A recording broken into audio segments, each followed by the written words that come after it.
Hey guys, welcome to the Massive Iron Channel. I'm Steve. So in this video, I'm going to talk about Robert Oberst and his commentary about the deadlift, about deadlifts on Joe Rogan. Before I get into that topic, if you have any questions or comments, drop them down below. The best topic ideas I turn into videos just like this. All right, I've got this question about 1,000 times in the last 2 days, so I thought I would dive into it. Robert Oberst was on the Joe Rogan podcast. He is an American strongman. You all know who he is, a strongman competitor. Most of you know who he is. If not, Google it or just go over to YouTube and search Oberst Joe Rogan podcast. You'll hear the spiel.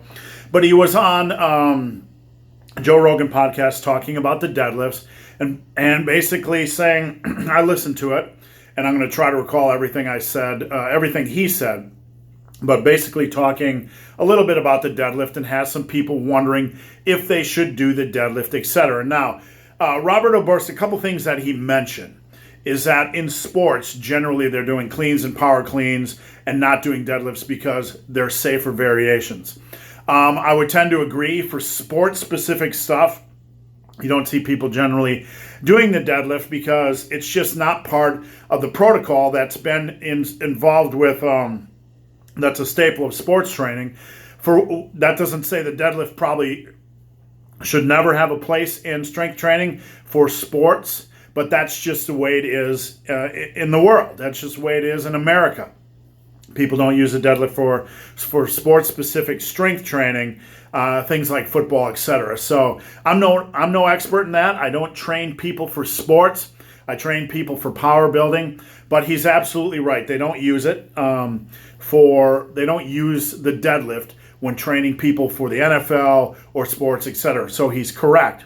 Now, a couple of points about what he said.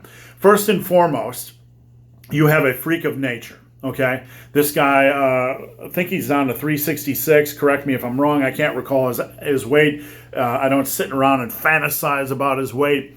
But he's a big potato, right? He's a big guy, and the weight these guys are pulling, it's absolutely super intense on the body. Okay, we have to remember we are not him. We are not in his position.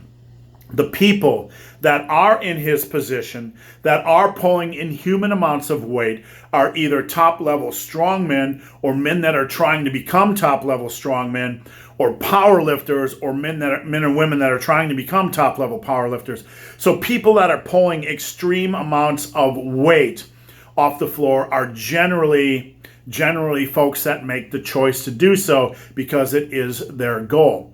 He basically said you should not be deadlifting unless that's your goal, to get stronger at the deadlift. And I would agree with him on that point when talking about chasing end limit strength, when talking about chasing maximum strength. For the average person, though, is it the most dangerous exercise? No, I would disagree with that. I would say the bench press does more damage, for the average lifter than anything else. Most women do not deadlift. Most men bench press a lot more than they deadlift. The deadlift is obviously becoming more popular. Obviously, all you need to do is go on Instagram or any form of social media, and you'll see people fucking up the deadlift left and right. We all know. We all know they fuck up the deadlift. Despite having more information at their fingertips than at any other time in history, people still manage to fuck up the lift, just to an insane degree. So, for the average lifter, it is very dangerous to chase, to do stupid stuff like maxing out before your form is good, or doing a lot of low rep, high intensity sets. I agree with him there. So but let's get back to muscle building and power building. A lot of us want to be big and strong. The deadlift is in the top as far as exercises go. It is one of the best muscle builders, and it should remain in that position. You should be doing it, but you also should be attacking your form just as much as you are attacking your PRs. And therein lies the problem. People are just not doing that. They want ridiculous weight. They want to lift ridiculous weight. They want to push their PRs up when they see all these freaks on YouTube and strongman and powerlifting, pushing insane weights. They're hungry for it, and they just do things before they are ready. So, yes, it can be a very dangerous lift. It involves the spine and lower back and things you just don't want to fuck up. So there are some things I would recommend. I always recommend never training above 90%. For the average lifter, there's no point in doing low rep sets on the deadlift. I always advocate a light to moderate amount of volume on the deadlift. I'd rather see you doing more squats, getting your quad work up, doing more back work.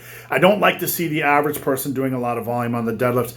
I think it can be counterproductive until you have a mastery of form, until you are rock solid with your form. So just the take-home points here are, you are not him. Most of us are not him. Yes, it can be a dangerous lift, but no, you don't get to stop doing it just because your form is shitty. You need to take some time and work on your form and stop doing stupid crap with the lift before your form is locked down. There's no reason not to improve your form on the deadlift with all the information you have. And if you are not sure, then you need to ask somebody for help. Come on over to my Massive Iron group on Facebook. Slide into my DM on Instagram at Ben the Barman and ask for help. People will help you. You'll get really good advice. The problem is the application of this advice, and people are just too anxious to improve their deadlift without actually taking the time to master the lift.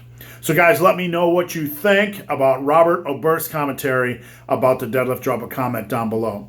So guys, hope this video has been of some help. If you have any questions or comments, drop them down below. If you made it this far in this video and have yet to subscribe to my channel, please do. I'd appreciate the support. So guys, as always, thanks for watching. Have a great day.